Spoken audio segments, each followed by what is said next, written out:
श्रद्धा, प्रेम और विश्वास की अश्रुधारा से सराबोर हुई राधा स्वामी सत्संग ब्यास की पावन धरा। आदरणीय बाबाजी और उनके उत्तराधिकारी को एक साथ मंच पर देख संगत भावुक हो उठी। बाबा गुरिंदर सिंह ढिल्लों जी और उनके उत्तराधिकारी हजूर जसदीप सिंह गिल जी की उपस्थिति ने इस सत्संग को अत्यधिक विशेष और यादगार बना दिया। जी हाँ, कल राधा स्वामी सत्संग ब्यास द्वारा जारी की गई सूचना के बाद आरएसएसबी मुख्यालय का नजारा कुछ अलग ही था। राधा स्वामी सत्संग ब्यास के सत्संग में उपस्थित हर श्रद्धालु की आंखों में अश्रुधारा बह रही थी। यह अश्रुधारा श्रद्धा, प्रेम और भावुकता की थी। हर कोई बाबाजी के दर्शनों को बेताब था और जब बाबाजी ने पहली बार संगत के सामने अपने उत्तराधिकारी को प्रस्तुत किया तो वहां उपस्थित संगत अत्यधिक भावुक हो गई। जैसे ही बाबाजी और हजूर जसदीप सिंह गिल जी मंच पर आए, श्रद्धालु अपने आंसू रोक नहीं सके। संगत के लिए आज का सत्संग उनके जीवन का एक अविस्मरणीय अनुभव था, जहां उन्हें न केवल अपने गुरु का आशीर्वाद मिला बल्कि उनके उत्तराधिकारी की भी पहली झलक देखने को मिली। आज के सत्संग का विषय गुरु था, जो संगत के लिए और भी विशेष बन गया। बाबाजी जब मंच पर आए तो उन्होंने अपनी उपस्थिति से संगत को गहराई से प्रभावित किया। मंच पर आते ही बाबाजी ने अपने हाथ जोड़कर संगत का अभिवादन किया, लेकिन वे मौन रहे।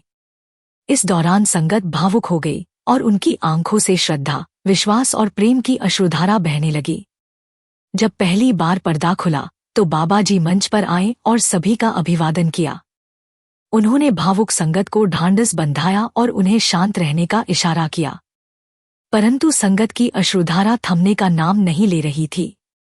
बाबाजी गद्दी पर विराजमान हुए और जब दोबारा पर्दा खुला तो हजूर जसदीप सिंह गिल जी मंच पर आए। हजूर जी ने मंच पर आते ही बाबाजी के चरणों में माथा टेका और बाबाजी ने प्रेमपूर्वक उनकी पीठ पर हाथ रखा।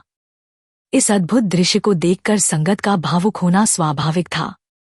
यह ऐसा क्षण था जब शांत हुई संगत की आंखों से फिर अश्रुधारा बह निकली और वे अपनी भावनाओं को नियंत्रित नहीं कर पाए।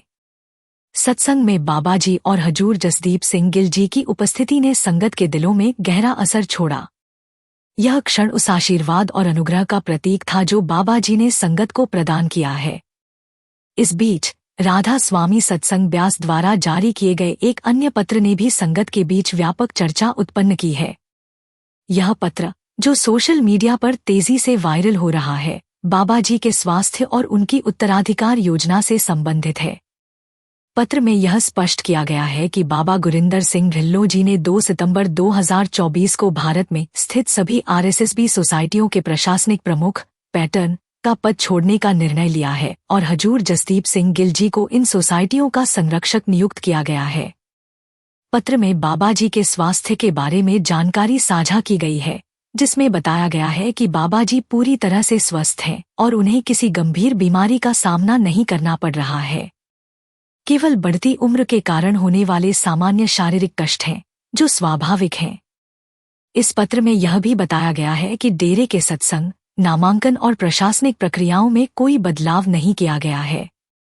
बाबाजी अभी भी राधा स्वामी सत्संग ब्यास के आध्यात्मिक प्रमुख बने रहेंगे और फिलहाल सभी क्रियाकलाप यथावत चलेंगे। यह पूरी जानकारी आपको कैसी लगी, अपनी राय हमें कमेंट करके जरूर बताइएगा। फिलहाल के लिए बस इतना ही। एक बार फिर लौटेंगे एक नई अपडेट के साथ।